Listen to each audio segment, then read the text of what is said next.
Hello， 大家好，我是小 P。今天我们要来回顾现金桌环游世界第3集的精彩手牌内容。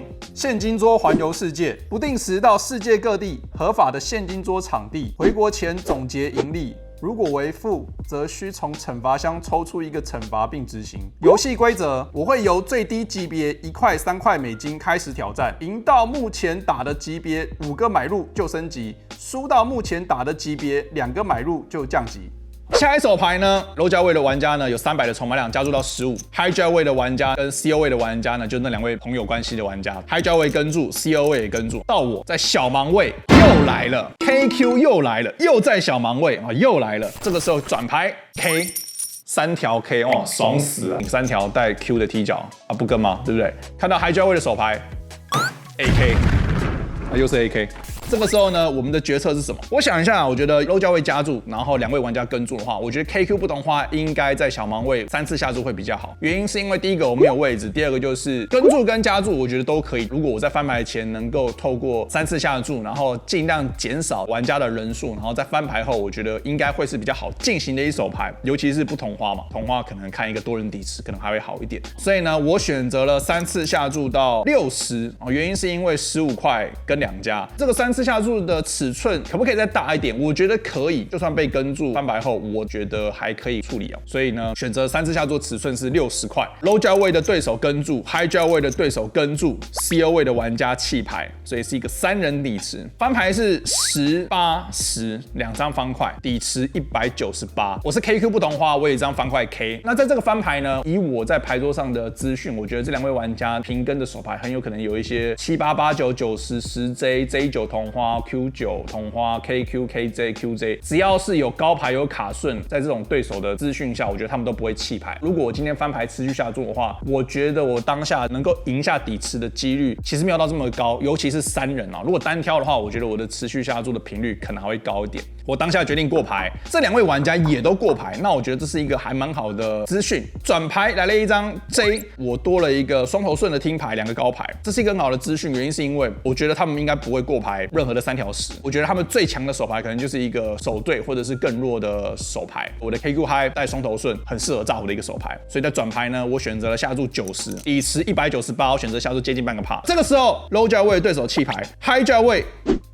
all in 我300，就是在翻牌之后呢，大约有300的筹码量，他就选择了 all in 300。我下注90之后呢，大约剩下240，其实也没什么好想的啦。KQ 在这边被 all in 的听牌嘛，又不够强。如果我今天要跟注的话，我可能只会跟注一个手牌，就是 KQ 方块。那我觉得很明确的，双头顺加同花听牌是一个有足够 odds 继续。除此之外的话，我觉得单纯的双头顺或者是单纯的同花听牌，我觉得都是一个非常明确必须要弃牌的手牌。所以呢，我就选择弃牌。这个时候呢 ，high 价位的玩家他就秀牌，他说：“我没有偷你啊，我是 Q9 不同花 ，Q9 不同花翻牌前可以这样子玩吗？翻牌前low价位加注，然后 high 价位跟一个 Q9 不同花，然后面对了3次下注之后呢，前位跟注，他再跟 Q9 不同花，翻牌是10、18 turn J， 所以他转牌中了一个顺子，他就告诉我说：小兄弟，我是中顺子啊，没有偷你啊。我当然弃牌嘛，又输了 KQ， 连3手 KQ 都输大帕。现在手牌呢非常精彩，也是一个翻牌后很大的底池哦。然后这手牌呢是在一个牌桌上是7人桌，但是小盲位不在，所以严格来讲是一个6人桌的状况，没有小盲位。我的筹码量，因为我刚刚输了一个大底池嘛，所以我只剩下235。那我现在讲的这几位玩家呢，筹码量都比我多。low 价位的对手大约有超过300，他选择加注到15块。我在 high 价位，我有235块美金，那我拿到了90同花。那我觉得相对来说稍微边缘一点，但我预设这几位玩家都玩了一个过宽的范围，所以我觉得跟注绝对是没有问题的。那我选择了跟注 ，CO 位也跟注 ，bottom 位也跟注，大盲位也跟注，所以是一个5人底池。翻牌是 AJ9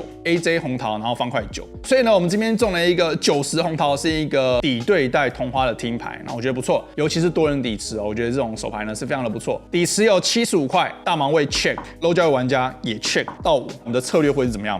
多人底池，我们下注的频率，第一个会比较低，第二个就是我们会下注更2极化的手牌，再来就是我们下注的尺寸会更小。多人底池你不用下注这么大嘛，尤其是筹码底池比，你非常的容易在转牌跟合牌就可以把所有筹码都投入进去，所以我觉得下一个小注就可以达到不管是价值下注或是炸胡的目的。这手牌我觉得下注有几个好处，第一个就是如果说对方他有一些同花听牌，有可能会跟注，但也无所谓，因为我们有对子，他很有可能没有对子，或者是说当我们今天下注的时候，候，其实后面的玩家如果单纯是一个，譬如说10J 黑桃或者是 KJ， 他其实很难跟住，原因是因为5位玩家的底池，然后再一个 A 塞的翻牌，所以我觉得我这种手牌下注就是我们的手牌对上对方的范围的赢率一定非常的高，同时可以把一些比我们强的手牌让他们弃牌，所以我觉得我的手牌是一个混合策略，可以过牌也可以下注，这是绝对没有问题的。所以呢，当下我决定下注20，CO 位的对手弃牌，bottom 位的玩家选择加注到60，大盲位弃牌，这个时候到 low jack 位，他翻牌前加注，然后他过牌嘛，这个时候他直接 all in 300，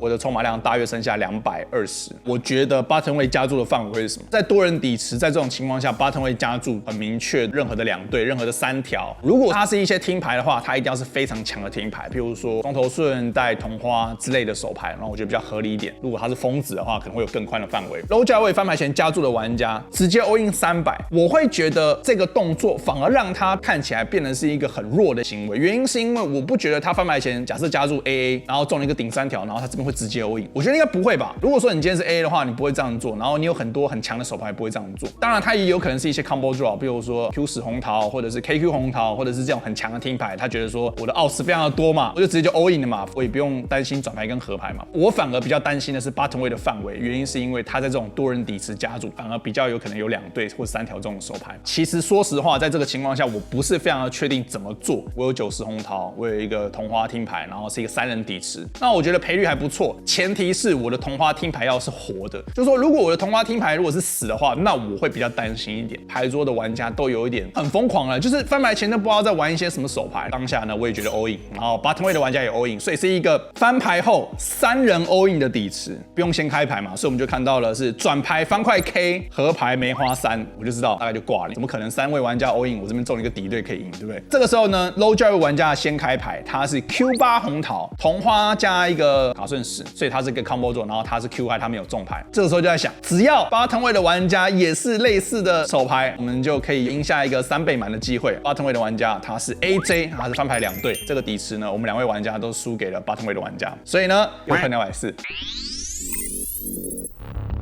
Hello， 大家好，我是小 P。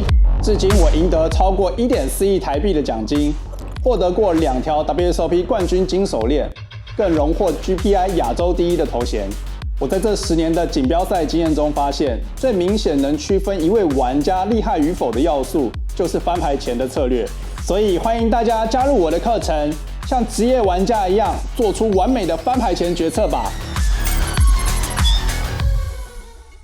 接下来这手牌呢，是我们有记录的最后一手牌。然后这是什么状况呢？8人桌 UTG 的玩家2位朋友，就是他们2个啊，还有1200的筹码量，对他们打了1200，他选择平跟。另外一个朋友在 UTG 加1，也有1200左右的筹码量，他选择加注到17块美金。我在 High Jack 位，我有一对 J， 筹码量300，我补到300嘛。第一个，这是一个很明确的3次下注，原因是因为这2位玩家玩的范围绝对是太疯狂，太多奇奇怪怪的牌，所以我拿一对 J， 我就3次下注到47。UTG 的玩家原本是平跟，然后他冷跟47，翻牌前加注到17块的玩家呢弃牌，所以是一个单挑的底池。翻牌 A24 彩虹面底池115，UTG 的玩家给我领先下注55块。那我就觉得这个玩家翻牌前跟翻牌后完全就是不是一个预设策略的逻辑。第一个，他选择平跟，然后冷跟3次下注，然后在 A side 的翻牌领先下注。那我就看不太懂这些人到底在干嘛。一对 J 在这个地方可不可以直接弃牌？我觉得是不行。我就觉得他会有太多随机的33啊、55啊，或者是一些什么很奇怪的什么56同花，这种人就是什么都有。当然他也会有一些同花 A 有机会，但我就觉得不可能，我翻牌会直接弃牌。我觉得我至少都要跟1次，我选择跟住。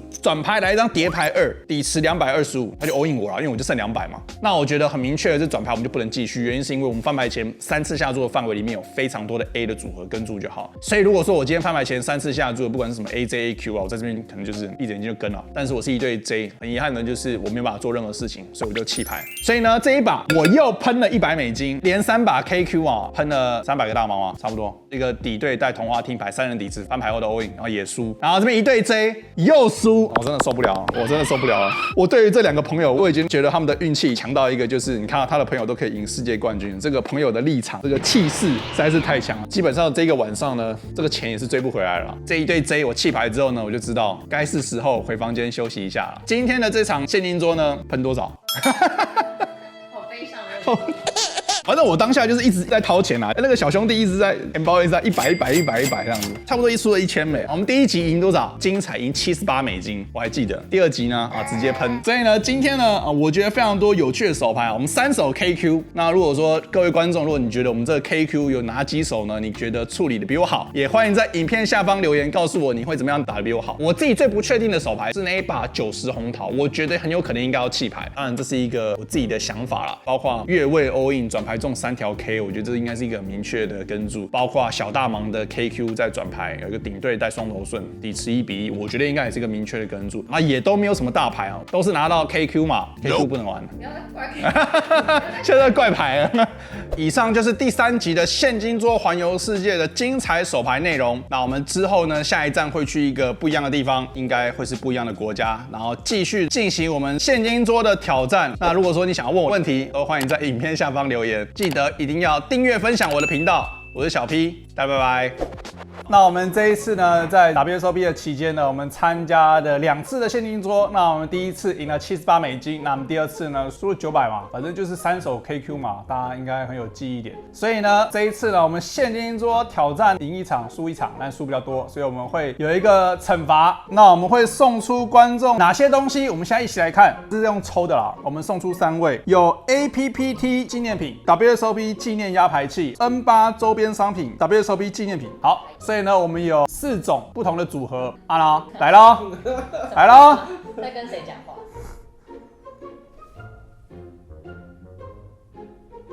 好，我们抽出来了 APPT 纪念品，抽出3位。那请各位观众记得在影片下方留言，并且注意一定要附上你的 IG 账号。抽奖抽中你的话，我们会透过 IG 来告诉你说你中奖了，所以记得要留一个正确的 IG 账号。